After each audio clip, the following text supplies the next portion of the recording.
मैं अब एक ऐसे कवि को बुला रहा हूं जिसे सुनकर आपको क्या आएगा इसके बारे में मैं गारंटी नहीं दे सकता, क्योंकि उस कवि के बारे में मैं हर रात ये कहता हूं कि मैं उस पर 51,000 रुपए का इनाम घोषित करता हूं अगर कोई ये बता दे कि वो किस रस का कवि है। नासा और इसरो फेल हो गए उसका रस पता करने में। वो शुरू कहीं से होता है, समाप्त कहीं और हो जाता है, और पूरे देश में जहां कहीं जाता है। और एक होता है सत्साहस जो बहुत मुश्किल से आता है, एक होता है दुस्साहस जो अखाड़े से आता है। उस दुस्साहस का कवि है वो। 2 लाख की भीड़ हो, 50 आदमी हो, 60 आदमी हो, उसका जादू बराबर चलता है। जैसा मैंने शुरू में कहा था, इस जिले का नाम पूरे देश में पहुंचाने वाले जो कुछ कवि मित्र हैं उनमें से एक बहुत बढ़िया नाम इस मंच पर बैठा हुआ है जिसे आप सब जानते हैं, जानी बैरागी इस मंच पर है, आपका प्रिय कवि। एक बार जोरदार ताली बजाकर जानी का स्वागत करिएगा। और मैं इस बात के लिए भी उसे बधाई देता हूं कि अब तक जितने कवि उठे हैं उनमें सबसे ज्यादा तालियां उसके लिए बजी हैं। इतना भी प्रेम बहुत कम जगह पर देखने को मिलता है। एक बार और जोरदार तालियां बजाकर आपका स्वागत करिए। थोड़ी सी कोई कुछ भी नहीं बिगाड़ेगा, बढ़ा दो आवाज आप। बढ़िया। हाँ भैया, भैया आप बैठ जाओ, क्योंकि आवाज बढ़ रही है तो आप बैठ जाओ। जब आवाज बढ़ती है तो खड़ा नहीं होना चाहिए बीच में। बढ़िया। डॉक्टर साहब ने क्या कहा अभी आप समझ गए कि नहीं समझे? कि अपने जोर से हंसने की शरीयत नहीं है इसमें, प्रेम से सुनो आप तो मजे से। एक तो कड़ाके की ठंड आज से शुरू हुई है ये। अन्नू सपन जी कह रही बोला कमाल की ठंड गिर रही है। मैंने कहा आपको इतना ही मालूम नहीं, मौसम ही ठंड का है।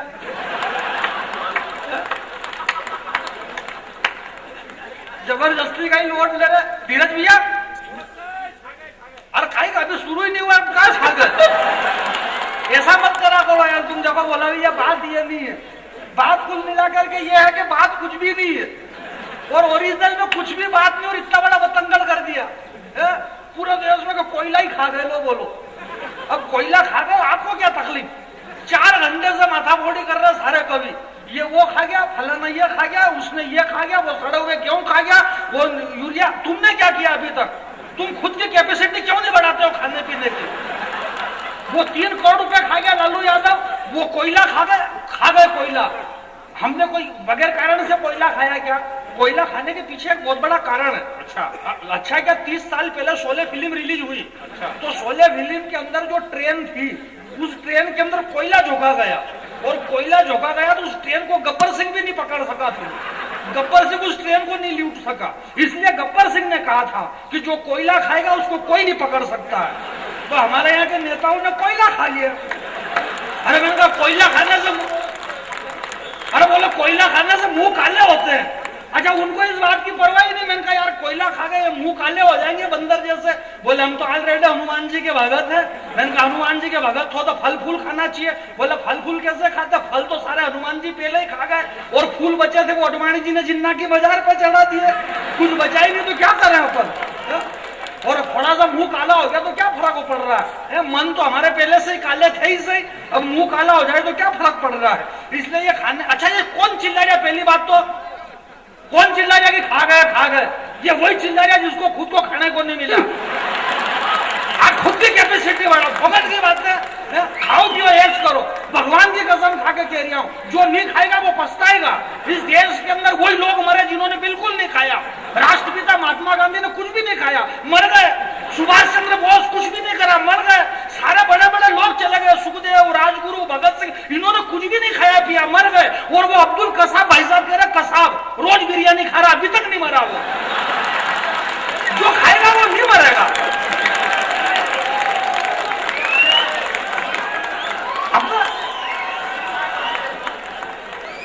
भाई खाना जरूरी है, और खाने के साथ पीना भी जरूरी है। जो नहीं पिएगा वो मरेगा।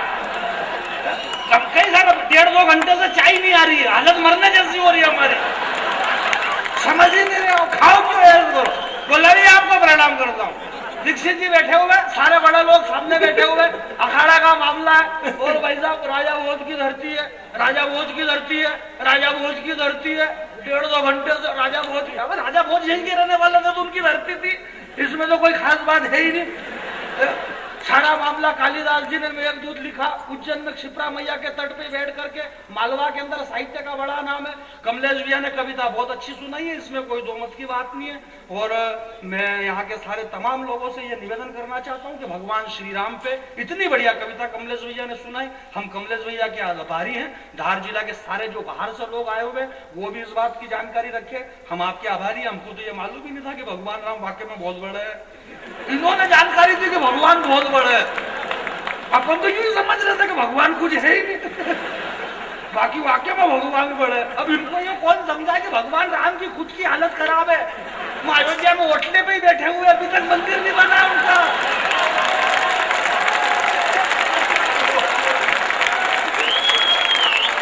ओटले पे जरा कई हमारे यहाँ कई सारी समस्या ऐसी। अच्छा, हमारी समस्या यह कि हमारी भारतीय संस्कृति में 33 करोड़ देवता पंडित जी, 33 करोड़ देवता, नाम भी मालूम नहीं। कई सारे देवता तो वेटिंग में चल रहे, किसका नाम क्या और किसका नाम क्या पता ही नहीं चल रहा। मर्जी पड़े वहां बिठा रहे उनको पकड़ पकड़ के। जिस देवता की जहाँ बोले इनको यहाँ बिठा, बोले ये कौन से देवता, बोले खजूर वाले बाबा बिठाओ खजूर के नीचे। ये कौन से, बोले ये बड़ वाले, बोले नीचाओ बड़ के नीचे बड़ वाले बाबा। ये बोले ये पीपल वाले बाबा, ये बोले ये नीम वाले बाबा। मेरे को आज तक समझ में नहीं आया कि ये झाड़ नहीं होते दिन बाबा होगा क्या होता। अच्छा, बाबा भी बैठे हुए झाड़ के नीचे, उनको मालूम है कि बोस अपना अयोध्या में ओटले पे बैठा हुआ है। अच्छा, बोस को भी पूछा प्रभु से, बोले प्रभु आप ओटले पे, बोले क्या करें भैया अभी तक ही नहीं बना मंदिर मेरा। बोले क्यों नहीं बना, बोले कोई बना ही नहीं रहा। हमारी भारतीय संस्कृति में तो आप ओटले की बात कर रहे हो डॉक्टर साहब, कोई छोटे मोटे देवता तो घर के अंदर जो घर का कमरा है उस कमरे में जो खांचा रहता है उस खांचे में फंसे हुए। बोले ये गणेश जी, बोले बिठा तो आर्या में, आर्या में बैठे हुए। अच्छा, अन्नू सपन जी जबरदस्ती में हंस रही, इनको ये मालूम ही नहीं कि आर्या किसको कहते हैं।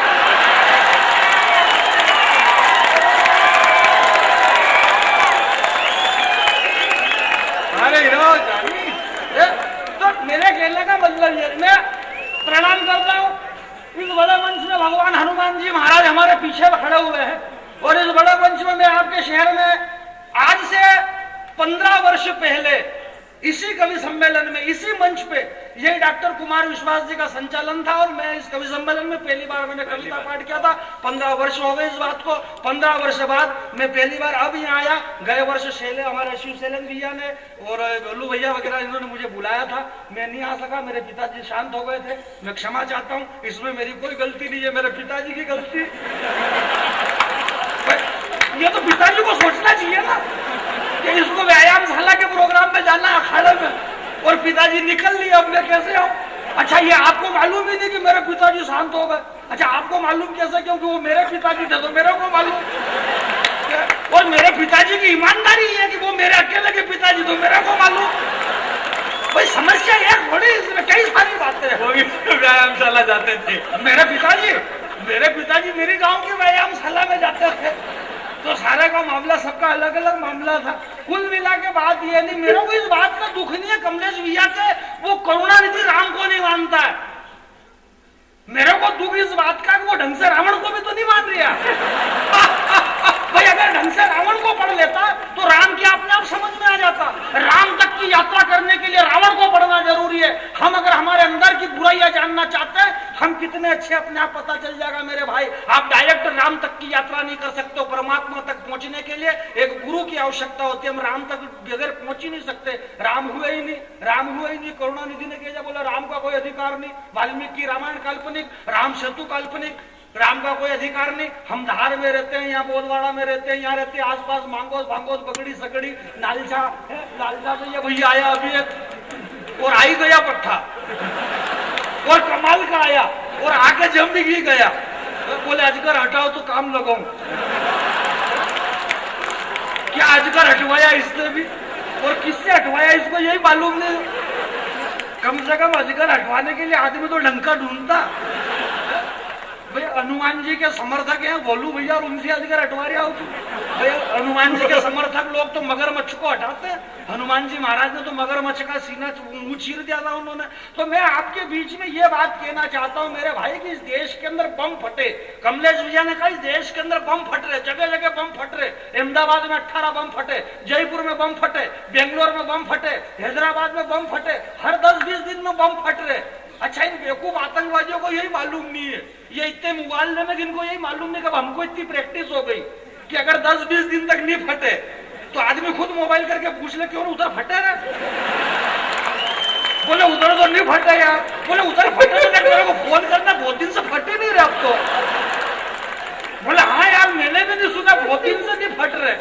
अच्छा, अब बम की जो पोजीशन हो गई कि मतलब अगर यही सिलसिला चलता रहा बम फटने का, 150 यहाँ फटे, 150 बम वहां फटे, 600 बम वहां फटे, तो पान के गुमटी पे बम मिलना शुरू हो जाएंगे। आदमी जाएगा बोले एक काम कर, 30 नंबर बंडल माचिस दे। क्या हुआ भैया इधर? वो बता रहे हैं कि कहाँ फटे। पान के गुमटी में मिलेंगे यूं, और 20 की नोट देगा आदमी, बोले एक 30 नंबर बंडल माचिस दे, बोले खुले नहीं, बोले अठाने के 6 बम दे देना। तो पान की गुमटी वाला कहेगा बोले यार मेरे पास गुमटी में बम नहीं, बोले फिर कहा, बोले मैं आइया में पड़ा घर पे। समस्या ये नहीं, इस देश के अंदर 2 कौड़ी के आतंकवादियों को ये भी मालूम नहीं है कि वो किस राष्ट्र को बम से डराना चाहते हैं, किस देश को डराना चाहता है 2 कौड़ी का आतंकवाद बम से। धन्य धन्य धरा जहां की शक्ति, भक्ति और स्वाभिमान कभी बिका नहीं, और धन्य था वो शूरवीर राणा जिसकी ताकत के आगे अकबर तक टिका नहीं। क्या फौलादी सीना था उस राणा का, टकरा कर तीर सीने में टूट जाते थे, और हिनी नाचा था जब चेतक तो मुगलों के छक्के छूट जाते थे, और ऐसा भगवा उड़ाया राणा ने।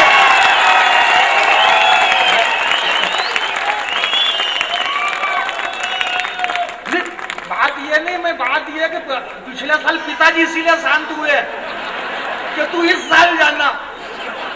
अभी तो वो चेतक घोड़े की बात तो पूरी सुनो। अपन क्या कि बीच बीच में हमारी अपन मालवा के लोग, अपन क्या कि बीच में अपन सही टाइम पे काम नहीं करते। आदमी को हर काम टाइम पे करना चाहिए, हम टाइम पे कोई काम करते ही नहीं है। ये जो इतनी विशाल भीड़ खड़ी हुई है, मैं इस विशाल माता बहने पीछे अभी तक बैठी हुई है, प्रणाम करता हूँ। धार के अंदर कविता के जो संस्कार है, इतनी देर तक माता बहने बैठी हुई है।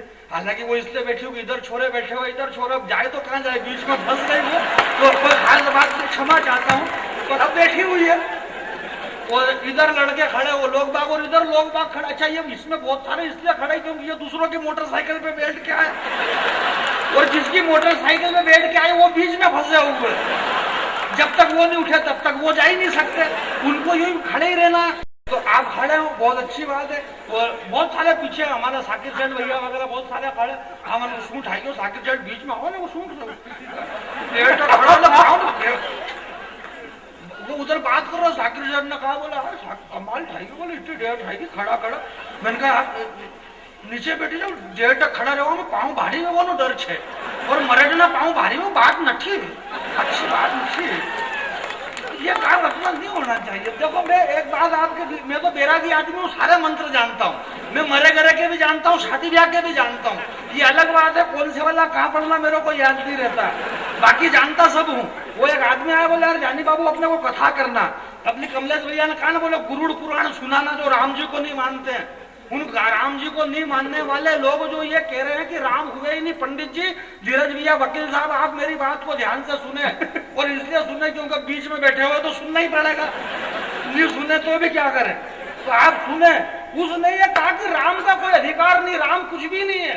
मैं कहना चाहता हूँ मेरे भाई के इस देश के अंदर हम जिस शहर में रहते हैं, जिस गाँव में रहते हैं, हम मांगलिया के रहने वाले, हम मांगोद के रहने वाले, बोधवाड़ा के रहने वाले, हम बगड़ी के रहने वाले, हम नालसा के आसपास के रहने वाले लोग, हम हमारे पिता के पिता के पिता के पिता के हमारी 10वीं पीढ़ी की प्रॉपर्टी पे हमारा अधिकार जताते हैं। तो जो लोग ये कह रहे हैं कि राम का कोई अधिकार नहीं, मैं उनसे कहना चाहता हूं कि भगवान श्री राम जिन्होंने इक्ष्वाकु वंश में जन्म लिया, भगवान श्री राम के पिता महाराजा दशरथ, दशरथ के पिता महाराजा अज, अज के पिता महाराज रघु, रघु के पिता महाराज अंशुमन, अंशुमन के पिता महाराजा असमंजस, असमंजस के पिता महाराजा भगीरथ, भगीरथ के पिता महाराजा, ये ताली बजा रहा हूं, ये सारे नाम बिल्कुल सही साल बता रहा हूं क्या मैं?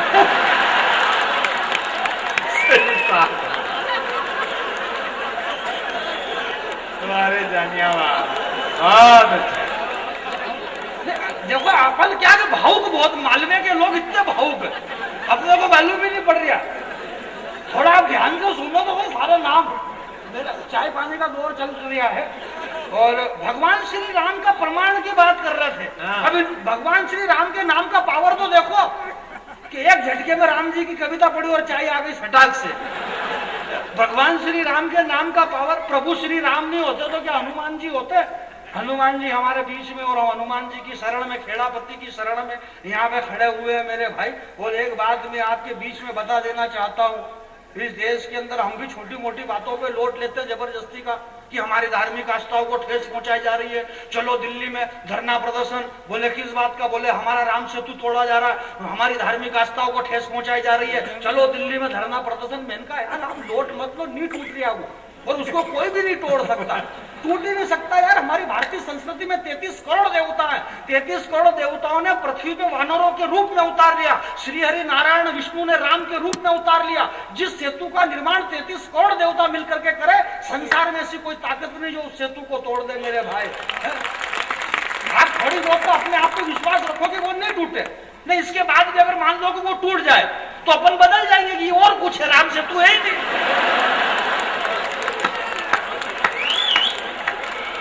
भाई राम सेतु होता तो टूटता ही नहीं।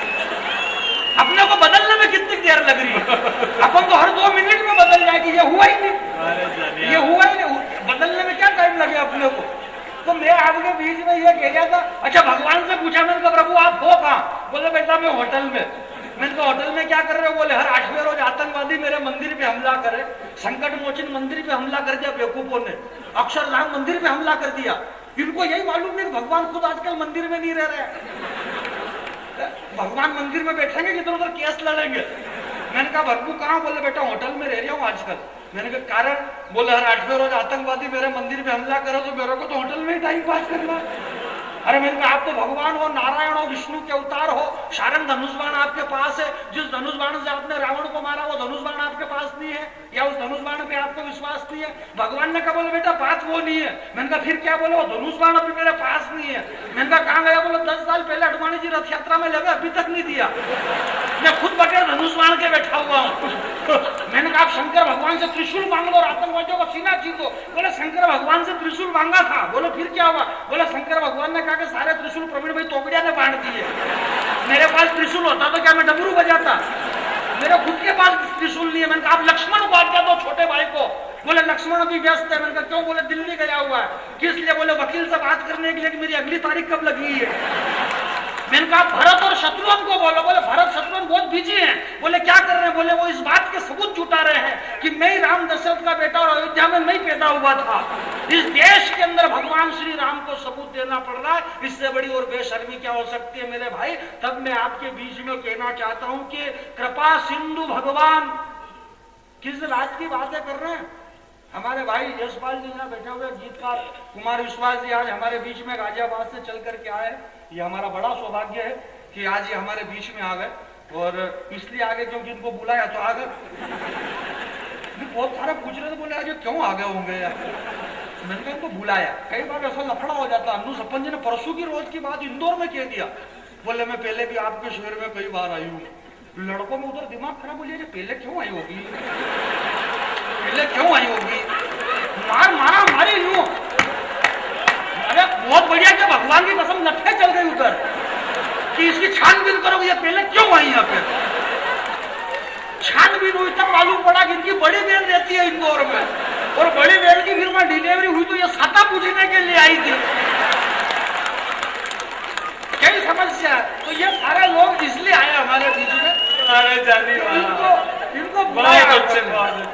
तो आइए मैंने पुरस्कार 51,000 से 1 लाख कर दिया आप जाने के ऊपर।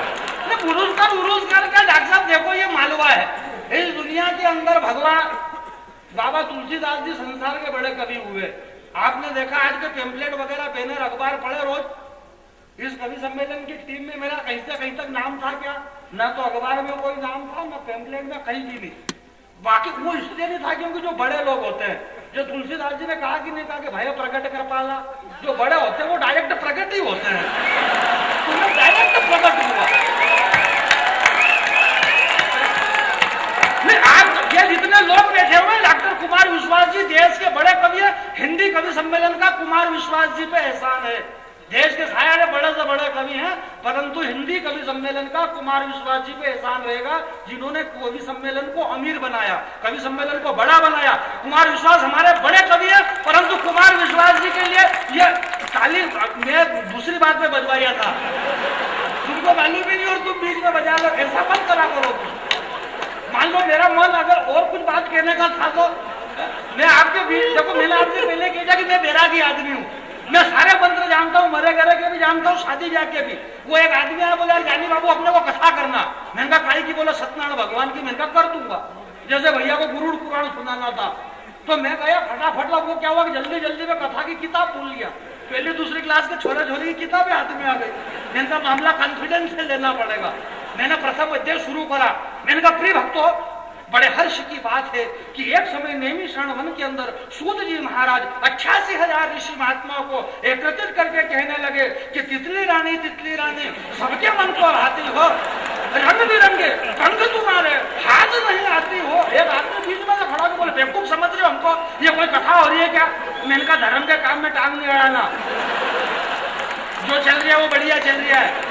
भगवान ने तितली रानी को पंख दिया, इसलिए तितली रानी उड़ेगी, चाहे वो भोपाल से उड़े चाहे दिल्ली से उड़े, पर उड़ेगी, क्योंकि वो तितली रानी है। ये प्रकार प्रथम अध्याय समाप्त किया, दूसरे में दूसरी किताब हाथ में आ गई। मैंने कहा दूसरे अध्याय में सूत जी महाराज कहने लगे कि उठो लाल आंखें खोलो, पानी लाई मुंह धोलो। बड़े सवेरे मुर्गा बोला, चिड़िया ने अपना मुंह खोला। एक आदमी डंडा लेके मंच पे आके बोले बेवकूफ समझ रहे हो पंडित जी, ये उड़के मुर्गे कोई कथा में आते हैं क्या? मैंने कहा तेरे से कहा ना कि धर्म के काम में टांग नहीं अड़ाना है। मुर्गे का त्याग कितना बड़ा? बोले क्या खाक त्याग है? मैंने कहा आदमी जब चुनाव हारता तो टेंशन में मुर्गा काम में आता है, चुनाव जीतता है तो खुशी के मारे मुर्गा काम में आता है। मुर्गे की फाइल दोनों तरफ से सलट रही है, इसलिए मुर्गे को कोई नहीं रोक सकता। मुर्गा विधानसभा से लेकर संसद भवन तक बोलेगा, बाकी मुर्गा बोलेगा। एक बार दोनों हाथ को उठा करके ताली बजाइए।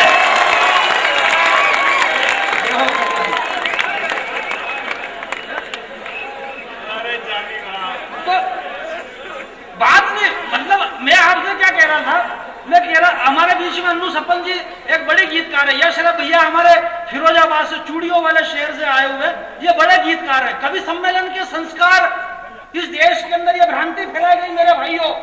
राजा भोज के बेटो एक बात सुने, इस देश में ये भ्रांति है कि मालवा के अंदर कविता नहीं सुनी जाती है। मालवा में हो सराबा होता है, हो हा होती है, और ऐसा कुछ भी नहीं है। महानगरों में कविताएं होती है। मैं उन महानगरों के लोगों से कहना चाहता हूँ कि ये गांव के लोग हैं, और गांव के अंदर उस महानगर में फर्क ये है कि बड़ी नजदीकी से देखा है मैंने तेरे शहर को। अनु जी जरा आप सुने, मैंने इन दिनों एक नई कविता लिख दी और लिखी थी भगवान की कसम, इसलिए आप सुने। और आप पहली बार सुनेंगे, पहली बार इसलिए सुनेंगे क्योंकि मैं सुने ही पहली बार रहा हूँ। और अगर इसके अलावा भी आपने पहले अगर सुन लिए तो भी चेहरे के हाव भाव ऐसा बना जैसे पहली बार सुन रहे हो। जैसे ये धीरज के हाव भाव हमेशा ऐसे ही रहते हैं, ये घर पे भी अपना हाव भाव ऐसे ही रखता है। हाव तो है ही नहीं इसके पास, खाली भाव ही भाव है। तेल का धंधा चल रहा है इसका आजकल, नालसा में बढ़िया जोर का तो भाव ही बताता भाई। बड़ी बड़ी बड़ी नजदीकी से देखा है मैंने, बड़ी नजदीकी से, बड़ी नजदीकी से, भगवान की कसम खाने के लिए बड़ी नजदीकी से देखे। अनु सपन जी हमारे बीच में एक बेटी का बहुत चर्चित गीत है इनका, और वो गीत मेरे रिक्वेस्ट पे, मेरी बड़ी बहन है, बड़ी तो क्या, हालांकि ये ब्राह्मण है, मैं बेरा की हूँ, तो एक बात कह रहा हूँ और बाकी ये भोपाल रहती है, मैं राजौर में रहता हूँ, पर फिर भी बड़ी बहन है। और ये वो गीत जरूर सुना है, और इसलिए सुना है कि मैं इन्हें आश्वस्त करना चाहता हूँ कि धार के अंदर बेशक कविता सुनी जाती है, जहाँ शिव शैलेंद्र यादव, जहाँ संदीप शर्मा, जहाँ महेश राजा, और इस धार के अंदर कविता अगर नहीं होगी तो कुछ देश के अंदर कहीं कविता नहीं सुनी जाएगी। इस बात का मैं सबूत देता हूँ, धार में कविता सुनी जाती है। और बाबा क्या यूं किए सड़ी सट बात सुनाऊंगा, देखो बड़ी नजदीकी से,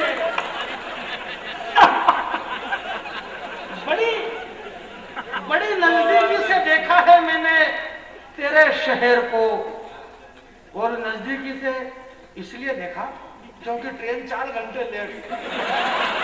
आप क्या समझ रहे हो, कोई गजल की पंक्ति आई आ रही है बात, वो नजदीकी भाई ट्रेन लेट हो गई तो मैंने क्या कहा, तो देख ही लो, शहर ही देख लो। तो जब नजदीकी से सन्नू जी मैंने शहर देखा तो इसलिए देखा, और क्यों देखा, और देखा तो क्या हुआ कि बड़ी नजदीकी से देखा है मैंने तेरे शहर को। शहर क्या है, महज एक मलबे के ढेर को, जहां जिंदगी जीना हराम होती है। हर तीसरे चौराहे पे एक मुन्नी बदनाम होती है। महाक्लबों में, कॉफी हाउस में बैठे हुए लोगों के इरादे अच्छे नहीं दिखे, और अगली पंक्ति पे आप अन्नू जी को बताएं कि हम कविता सुनेंगे, इनसे गीत सुनेंगे। बड़ी नजदीकी से देखा है मेरे तेरे शहर को। शहर क्या था? महज मलबे के ढेर को, जहां जिंदगी जीना हराम होती है। हर तीसरे चौराहे पे एक मुन्नी बदनाम होती है। माँ दौड़ धूप भागती जिंदगी, चिमनियों से निकलता हुआ धुआं, क्लबों में कॉफी हाउस में बैठे लोगों के इरादे अच्छे नहीं दिखे। जो भी हो यार, तेरे शहर में गिल्ली डंडे खेलते हुए बच्चे नहीं दिखे। जो भी हो यार, जो भी हो। देखो आया गिल्ली डंडे पे मजा कर लिया। अच्छा, महानगर के लोगों की समस्या ये है कि कई सारे डंडे पहचानते, गिल्ली पहचानते ही नहीं है। तूने उसका कारण क्या कि डंडे पुलिस वालों ने ले लिए। वो पुलिस वाला, अच्छा पुलिस वाला का मामला ऐसा कई बार कि समझ में ही नहीं आया अभी तक। और हम जबरदस्ती आतंकवादियों को गाली दे रहे कि बम फोड़ रहे, बम फोड़ रहे। उस बम से तो पूछो ना कि तू क्यों फट रहा। हालांकि वो बम बोल नहीं सकता, उसकी मजबूरी। अगर मान लो वो बम बोलता तो क्या बोलता वो बम बोलता तो कोई सुनने वाला नहीं बचता। भाई बम बोले तो कौन सुने। पर आप कल्पना करोगे अगर बम बोले तो क्या बोले। अच्छा, ये बम क्यों फट रहे हैं? ये बम इसलिए फट रहे हैं क्योंकि ये हमारी गलती है बम फोड़ने में। ये बम इसलिए फटते हैं क्योंकि हम इतने धार्मिक लोग हो गए। हम श्रावण महीना, पूरा श्रावण भगवान शिव को मनाते हैं। भगवान शिव को श्रावण मनाते हैं। इसके बाद में नवरात्रि आती है माता जगदम्बा को, फिर गणेश उत्सव गणेश जी को मनाते हैं। सारा सिस्टम हमारे पूरे श्रावण महीने में यहाँ से जल भरते हैं, महाकालेश्वर चलाते हैं, वहां से जल भरते हैं, ओंकारेश्वर चलाते हैं। कावड़ यात्री चल रहे हैं, कावड़ यात्रा ले लेके शिव सेलन भैया इनके ग्रुप में ले जा रहे हैं कावड़ पे। ओम नमः शिवाय बोल बम, ओम नमः शिवाय बोल बम, बोल बम, बोल बम। जो बम बोले पड़ापड़ मालूम ही नहीं पड़ रहे। अच्छा, भगवान ने सुन लिया, बोले बम बुला ना बुला दिया उन्होंने। 18 माह बोले, 20 माह बोले, 6 हैदराबाद में बोले, पड़ापड़ बोल गए। और बोले तो संपत्ति नहीं पड़ी, कहाँ बोले। कितने मरे मालूम है, गिनने भी नहीं आ रहा है। इस देश की विडंबना देखो आप, बड़ी मुश्किल की विडंबना है। इन विडंबनाओं के बीच में मैं आपके बीच में एक बात कहना चाहता हूँ। ये देश बड़ी विचित्र परिस्थिति से गुजरा हुआ है मेरे भाई।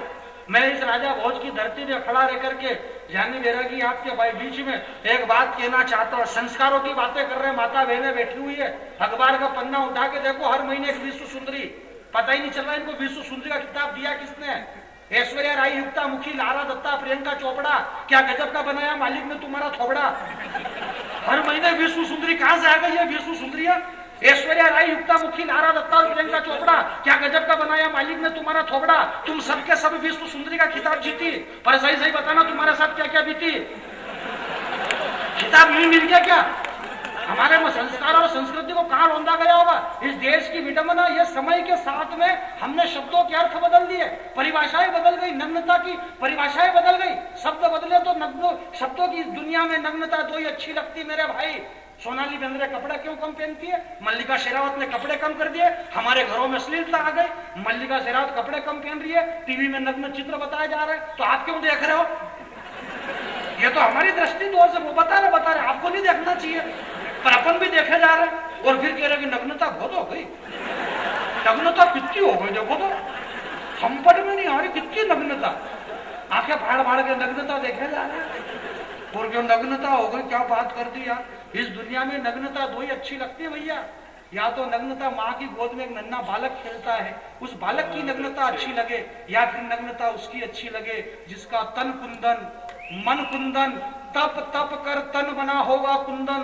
भला दुनिया में उससे ज्यादा सुंदर मूर्त क्या होगी। और जिसने वासना और विकारों का त्याग कर दिया, उस महावीर को वस्त्रों की जरूरत क्या होगी। या फिर नग्नता उसकी अच्छी लगे मेरे भाई। इस देश के अंदर हमको मालूम ही नहीं और हम जबरदस्ती चिल्ला रहे, पहले जानकारी प्राप्त करो। जानकारी है ही नहीं और नेता सड़क खा गए, यूरिया खाद खा गए, ये वो खा गया, वो कोयला खा गया। आप जानकारी प्राप्त करो। आज से 5000 वर्ष पहले जब कृष्ण कन्हैया घुटनों के बल चलते थे, माता यशोदा ने कान्हा से कहा, बोले कान्हा मुंह खोलो, कन्हैया ने गर्दन हिला दी। माँ यशोदा ने कहा कान्हा मुंह खोलो, कन्हैया ने गर्दन हिला दी। और जब माँ यशोदा ने डांटा कन्हैया को, कान पकड़ा, बोले मुंह खोलो कन्हैया। और वो कन्हैया, नन्हा कन्हैया अपने तप बल से योगेश्वर बन गया। और उस योगेश्वर कन्हैया ने जब मुंह खोला तो मुंह के अंदर पृथ्वी, पाताल, तल, तलातल, महातल, भूतल, सतातल, सतलोक, सत्र योजन इतनी दूर सूरज लटका हुआ। और ये पालने में जो उछल के पूरा सूरज खा गए। अब जब हनुमान जी पूरा सूरज खा गए तो अगर हमने थोड़ा सा चारा खा गया तो क्या फर्क पड़ गया तुमको? हम हमारे हिसाब से खा पी रहे, क्या फर्क पड़ गया आपको? ये हमारा मैनेजमेंट है। आदमी के पास मैनेजमेंट होना चाहिए। अभी बराक ओबामा आया पिछले दिनों, बराक ओबामा ने आते से बात कर दी, बोले मेरे पास मैनेजमेंट है, अमेरिका के पास मैनेजमेंट। मैंने कहा बेवकूफ, तेरे को मालूम ही नहीं है कि मैनेजमेंट क्या होता है। मैनेजमेंट की परिभाषा आप तो सब मैनेजमेंट जानते होंगे, बोलो भैया जानते ही होंगे। इतना छोटा इतना बड़ा कभी समझ इतने कम पैसे में ये मैनेजमेंट ही और क्या है।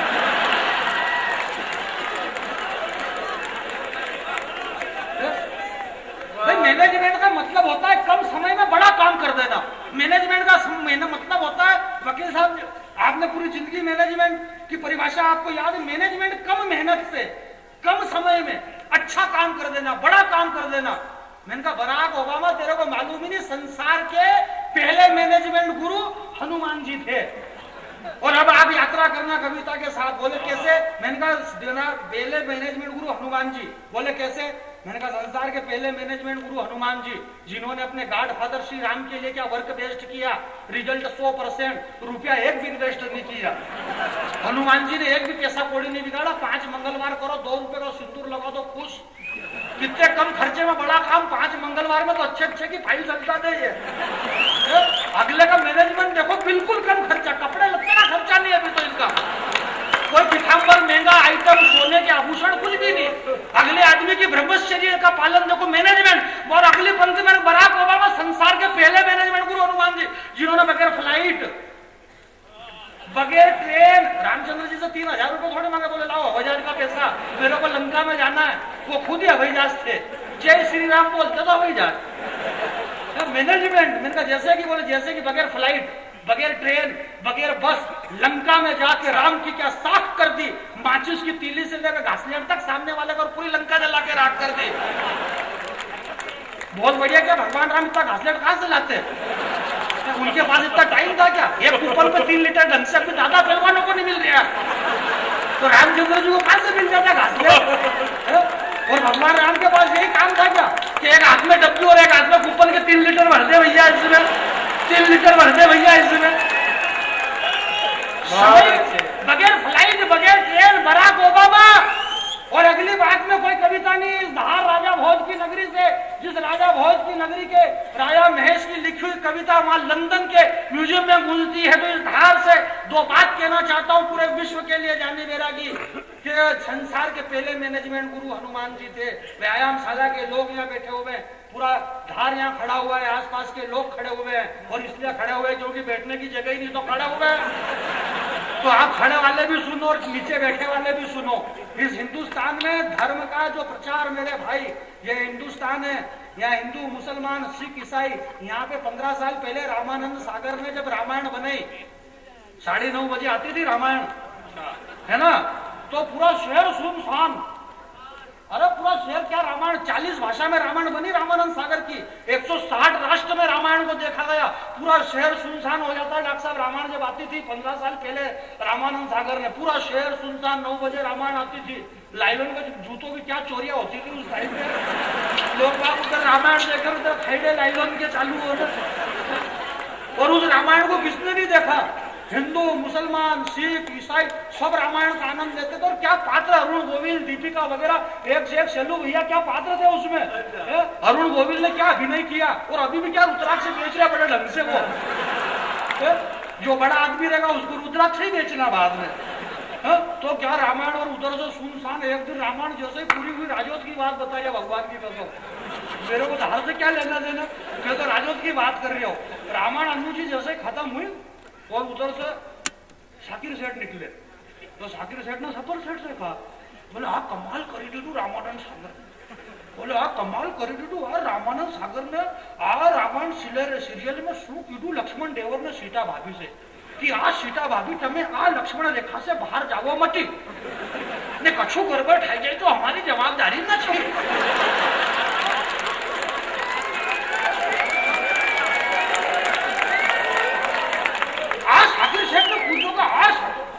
लक्ष्मण देवर ने सीता भाभी से कीधु कि आ सीता भाभी तमे लक्ष्मण रेखा से बाहर जाओ मती ने कछु गड़बड़ थाई जाए तो हमारी जवाबदारी नहीं। आ बात सुनी ने शाकिर सेठ घरे गया। और फरीडानी मम्मी से कीधु कि आप फरीडानी मम्मी तमे बाखर से बहार जाओ मती ने कछु गड़बड़ થઈ જાય तो हमारी जवाबदारी नहीं।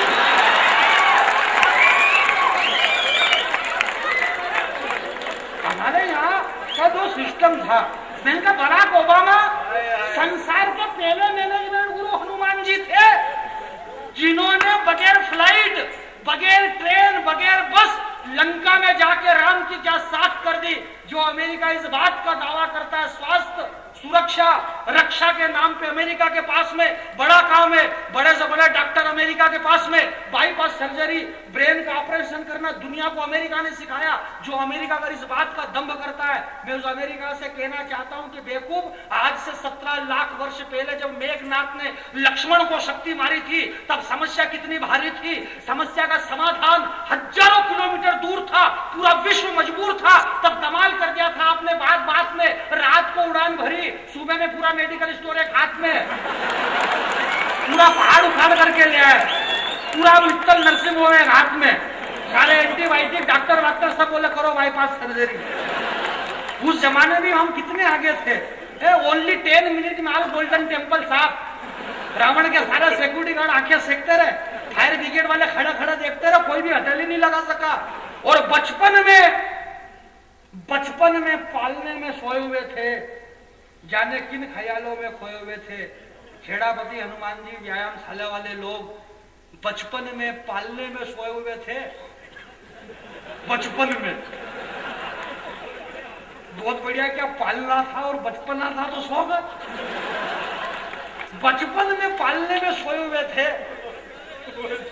बहुत अच्छा कि अब मैं थोड़ी देर बाद बैठूंगा, इससे बढ़िया कुछ भी नहीं हो सकता। क्योंकि मैं आपके शहर में 15 साल बाद आया हूँ, तो ये होली दिवाली सब पहली हो जाएगी। हमारे क्या कि अभी हमारे यहाँ पटेल बा पड़ोस में। अच्छा कि आप थोड़ी जानते हो पटेल बा को, जबरदस्ती। अच्छा आप तो ये समझ रहे हो जैसे अन्ना हजारे का ही बन जाए, किरण बेदी जी ने कहा बोला अच्छा, अरविंद केजरीवाल जी बोला अच्छा। अच्छा, ये हमारे गांव के पटेल बा की बात है। तो हमारे पटेल बा ने यहाँ मांगोद में सगाई करी छोरी की, तो वो 3 साल तक सगाई रही धीरज भैया। 3 साल बाद वो सगा गया उनसे मिलने के लिए। तो 3 साल तक अब वो क्या कि इधर गांव की पानत का टाइम चल रहा है अभी, दिन भर बेचारा गांव में पानत करी, थका आ रहा, आया रात को वो, तो रात को वो गांव की पानत करके आज वो सगा चला गया मांगोद वाले जिनका छोरा था।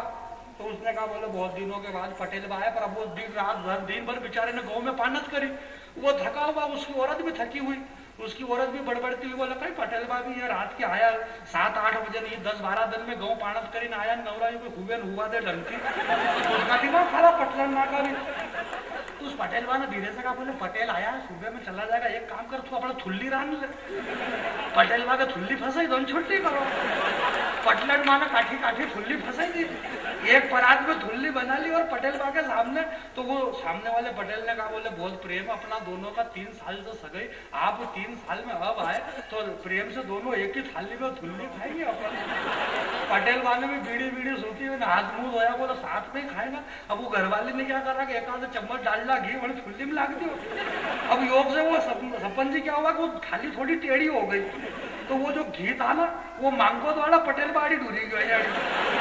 अब उस डोकरे का दिमाग खराब राजौद वाले को कि यार ये घी सारा इधर चला गया और दोनों को एक साथ में खाना। तो उस राजौद वाले डोकरे ने कहा यार घी इधर चला गया, इस घी को इधर लाना वापिस। तो उस राजौद वाले पटेल बा ने कहा डॉक्टर साहब बोले देखो पटेल बा प्रेम तो प्रेम जी और आप प्रेम की कदर कहीं जानो, मैं आपको है नहीं ओरी पे भी इंतजार करो पर आप ओरी पे भी नहीं आया, उंगली से लाया भैया खींच के धोती में से।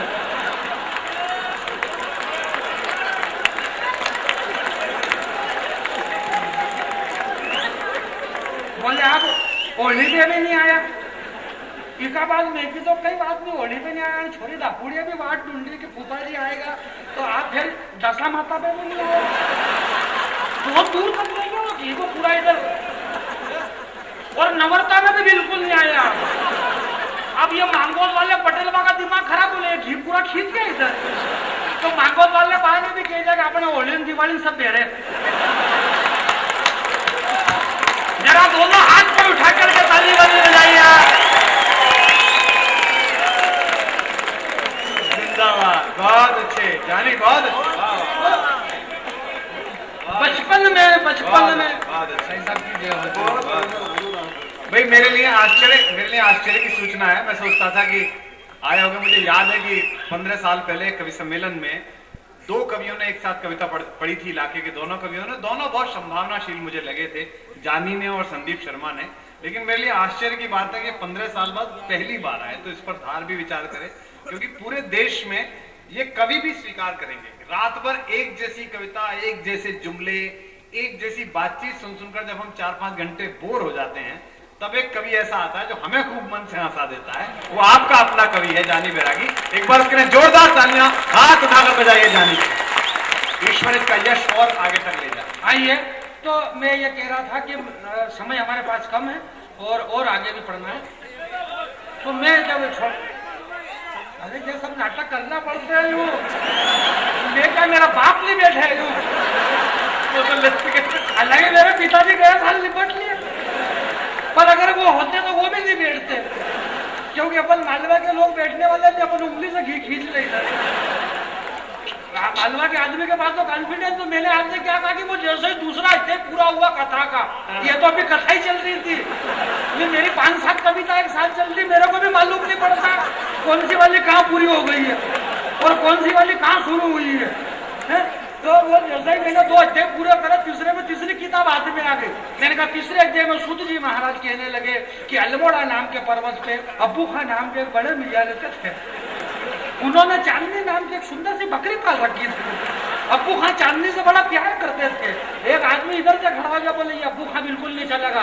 मैंने कहा क्यों नहीं चलेगा? इस देश में अब्बू सलेम चल रहा नहीं चल रहा? उसने मोनिका बेटी पाल रखी कि नहीं पाल रखी? तो ये अब्बू खां बेचारा क्यों नहीं चलेगा? इसने तो बकरी पाली है। 4 अध्याय पूरे करे, 5वें में 6ठी क्लास की इंग्लिश की गाइड हाथ में आ गई। मैंने कहा 5वें अध्याय में सूत जी महाराज कहने लगे कि Mahatma Gandhi was the greatest in India, his full name was Mohandas Karamchand Gandhi. 4 आदमी खड़े हो बोले क्या कमाल कर दो, सूत जी महाराज के अंग्रेजी बोलते थे क्या? मैंने कहा क्या तेरे छोरे को आती है अंग्रेजी बोलना? मैंने कहा तेरा से कहा लगेगा, बीच में धर्म के काम में टांग दे ना, बड़ी मुश्किल से तो खड़ा हो जा। तेरा लड़का कितने में पढ़ता है? बोले 6ठी में। मैंने 6ठी का कोर्स बदलता है कि नहीं बदलता है? बोले बदलता है। मैंने कहा ये कोर्स बदल गया, चला। समय के साथ सब बदल जाता है यहाँ। समय बदला, सत्ता में परिवर्तन हो गया, समय बदला, सब कुछ बदल गया, समय के साथ सब कुछ बदल गया। मैं एक बात कहना चाहता हूँ, मैंने कुमार भैया से पूछा, कुमार भैया मुझे देश में बड़ा प्यार करते हैं और इसलिए प्यार करते हैं क्योंकि मैं हूं भी इस काबिल। एक बात कह रहा मैं, तो यही कारण, मैं जब छोटा था मैंने कहा डॉक्टर साहब इस देश का सबसे बड़ा आदमी कौन होगा? टाटा, बिड़ला, डालमिया, अंबानी, सिंघानी, दुनिया का बड़ा अमीर व्यक्ति कौन हो सकता है? तो मुझे ये बताया गया कि इस दुनिया का सबसे बड़ा अमीर व्यक्ति वो है जानी बैरागी, जिसके घर में जिसके पिता जिंदे हैं और जिस पिता ने अपने पुत्र के सर पे हाथ रख रखा है, उस पुत्र से अमीर व्यक्ति इस दुनिया में कोई भी नहीं हो सकता। मेरे भाई, मैं जब छोटा था, ये कोई कविता मेरी नहीं है, ये आपकी, मेरी से मतलब ये थोड़ी दूसरे की है, मेरी है। और मेरे को क्या है, हमारे इधर हमारे कवि सम्मेलन में ऐसा भी बहुत होता, बोले बड़े शेर का एक शेर याद आया, जरा आपके हाथ उठे, और बड़े भाई साहब ये कहते हैं 6 पंक्ति उनकी याद आ गई, 5 पंक्ति। मैं किसी के चरणों में कोई पंक्ति नहीं रखूंगा और मेरे को किसी की याद ही नहीं आती है। एक मेरी खुद की याद नहीं आ रही कब कौन सी वाली सुनूं मैं, तो दूसरे की मेरे को कब याद आए, है ना? तो सारा मामला भगवान की दया से अपना ही है, ऐसी कोई बात नहीं है। परंतु ये आपके मन की कविता है, मेरे मन की बात है। मैं जब छोटा था, या फिर यूं समझ लो कि आप जब छोटे थे, बाकी छोटे तो सब थे ही सही, और छोटे इसलिए थे क्योंकि अपन छोटे थे तो हालांकि छोटे ही थे, तो बड़े खोटे थे। दौड़कर झबरीले कुत्ते को पकड़ना, बात बात पे झगड़ना, बीच में से कोई भी नहीं उठे। एक निवेदन कर देता हूं मैं, आराम से, इसके लिए छूटे आप, जिसको इसके लिए जाना है वो जाए, पर फिर भी मेरा एक निवेदन है कि इसके लिए भी मत जाओ आप। और अगर इसके बाद भी आप जाना चाहो तो जाओ, मेरा कुछ भी नहीं बिगड़ेगा। पर भगवान की कसम, अगर 40 कदम दूर जाओ और चक्कर आके नहीं गिर जाओ तो फिर मेरे को कह देना तुम, इसलिए मत जाना तुम। चक्कर आएंगे मेरे को, फिर दोस्त मत देना आप, क्योंकि जिसको जाना है वो एक एक करके जाए। ऐसे झुंड के झुंड उठ के जाते हैं, अच्छी बात नहीं, एक एक करके जाओ, प्रेम से जाओ, क्योंकि जो झुंड के झुंड गए हैं वो नुकसान में, वकील साहब आप जानते हैं, आप इतिहास पढ़े हुए लोग, वकालत करते हैं, जब जनरल डायर ने जलियांवाले बाग के अंदर गोली कांड किया तो हजारों लोग मारे गए, झुंड के झुंड, कौन कौन मरा नाम भी मालूम नहीं है उनके, परंतु सुखदेव, भगत सिंह, राजगुरु, बिस्मिल, ये सब एक एक करके गए, पूरा देश उनको पूज रहा है। तो आपको एक एक करके जाना, झुंड में कोई भी मत जाना। एक बात बोल रहा हूं मैं आपसे,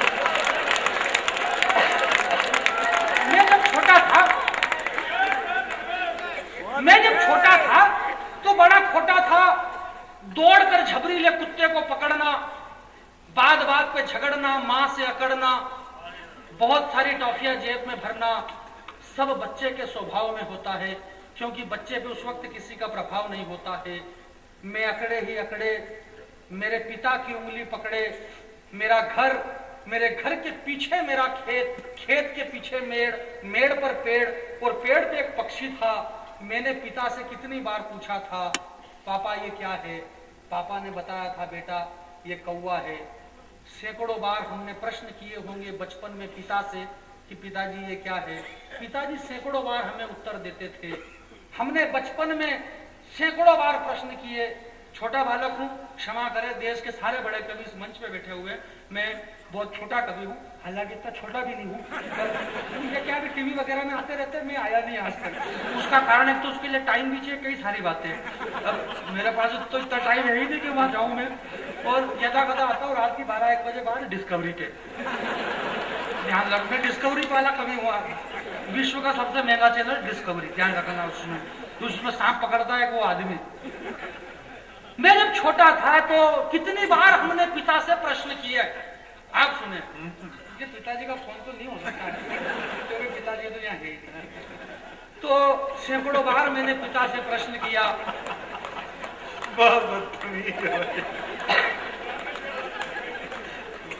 पापा ये क्या है? पापा कहते थे, बेटा ये कौवा है, ये पानी है, ये रोटी है। 2 लाइनें सुन ले और यश भैया को इस बात का एहसास करा दे, हमारे अन्नू सपन जी को ये बता दे, कुमार साहब देश के सबसे बड़े परफॉर्मर और गीतकार हैं, उन्हें आवश्यकता नहीं है, परंतु इन दोनों को ये बता दे कि ये राधार कविता को कितने अच्छे से सुनता है और इन्हें भी कितने अच्छे से हमें सुनना है। सैकड़ों बार हमने प्रश्न किया होगा पिता से कि पिता ये क्या है। पिता ने सैकड़ों बार हमें उत्तर दिया। अब जब हम बड़े हो गए तो अपने पांव पे खड़े हो गए। जब हम घर पहुंचते हैं तो वही बूढ़े पिता हमसे कहते हैं, बेटा हाथ मुंह धो लो, ठाकुर जी का प्रसाद ले लो। हम पिता को चुप रख देते हैं क्योंकि अब हम बड़े हो गए। बहुत अच्छा। अब जब हम घर पहुंचते हैं तो वही पिता हमसे कहते हैं, बेटा हाथ मुंह धो लो, भगवान का प्रसाद ले लो। हम पिता को चुप रख देते हैं क्योंकि अब हम अपने पांव पे खड़े हो गए हैं। इस देश को, इस समाज को बस यही दिखा रहे हैं। एक पंक्ति में आपको सौंप देता हूं, शायद आपके दोनों हाथ पर उड़ जाए। इस देश को, इस समाज को सैकड़ों बार पिता ने जब कहा, बेटा हाथ में धो लो, भगवान का प्रसाद ले लो, हम पिता को चुप रख देते हैं। इस देश को, इस समाज को बस यही दिखा रहे हैं। और जिस पिता ने कभी हमें बोलना सिखाया था, उस पिता को आज हम चुप रहना सिखा रहे हैं। उस पिता को आज हम चुप रहना सिखा रहे हैं। बहुत अच्छा, बहुत अच्छा।